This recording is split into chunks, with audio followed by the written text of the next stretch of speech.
Very matrixy. Yep. The matrix, right? Full of tricks.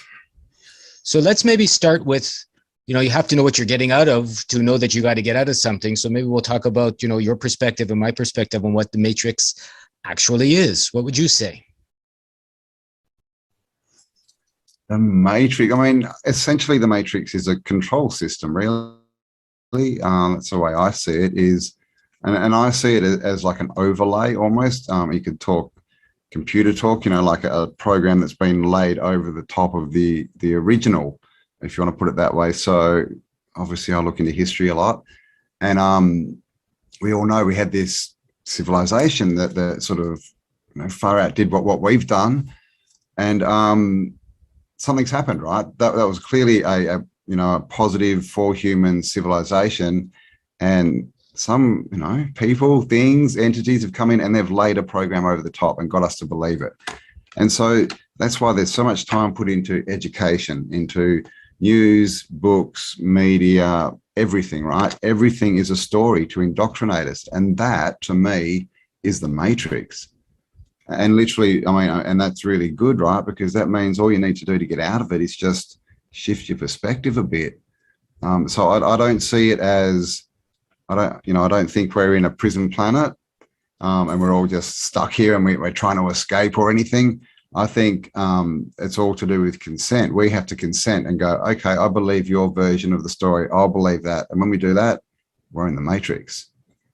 Yeah, I think the picture you have behind you is very telling in so many ways. We're not in a prison planet. I don't believe that either. But from what I feel, we are that prison planet, and so, if you start looking outside yourself to escape, that's the trap, right? Campbell and I touched base on that a bit with, freedom or facade, about, what you're doing to become free and what the illusions are that persist even after you break a so-called one chain. If you have 12 others around your ankles, and you break the one on your little toe, it's not really going to help you be free, although it might give you a bit of satisfaction for a day or three.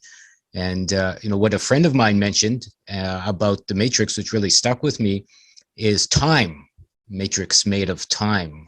It's something else I want to discuss. It's because perhaps we can all get that feeling of when we're so-called on vacation, or when our weekends are here, or when we're not watching the clock, how our life feels very different as to when you're in a job and you're watching the clock, or you're looking at a calendar and you get that sinking feeling because Monday's coming, or your vacation's almost over, or your rent is due on a certain day, or you have, your car payment coming, or whatever. And they're all attached to, a calendar, a Gregorian calendar, which, as Campbell said, came at a certain time in a certain part of history, probably, and was overlaid on the more natural movements, let's say, of nature, as far as our time and our cycles went.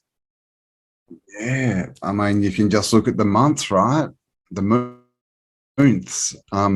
13 times 28 is, no, I think it's actually is it 360 or 359, something like that. But basically, the year used to be 13 months of 28 days, and we have 13 moons every year. But now we have 12 months, and we still have 13 moons. So yeah, even just as an observer, right? It doesn't make sense. You can't make sense of the sky clock with their time period. And of course, we know 1,000 years it was taken or more. It's about 1,400, I think, and all these different things. But essentially, that's why there's massive clocks everywhere in all these towers, right? And not so long ago, there used to be bells chiming, at midday, and that, now you can have lunch. Now you need to go back to work. And that's what it is. Now, we know, like Lorenzo mentioned, you go on holidays and time is different. See, time is not a constant. That's the thing. Time can speed up and it can slow down, and we all know this. So they try and tell us that it's all these segments, right, that are all exactly the same duration. That's what they try and tell us time is. Clearly, it's not. You can tell. We know this, right? You go somewhere and you have to sit in a doctor's surgery full of, sick people. That's going to take a long time, right?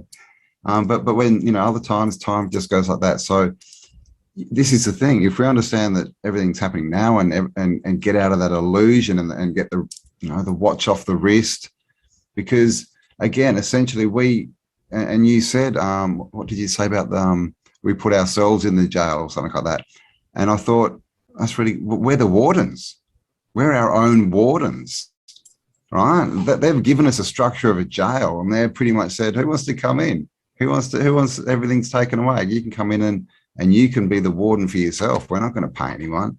So this is all choice to me. We do this to ourselves just because, you know, people don't want to believe themselves. And again, it's the inside outside thing, right?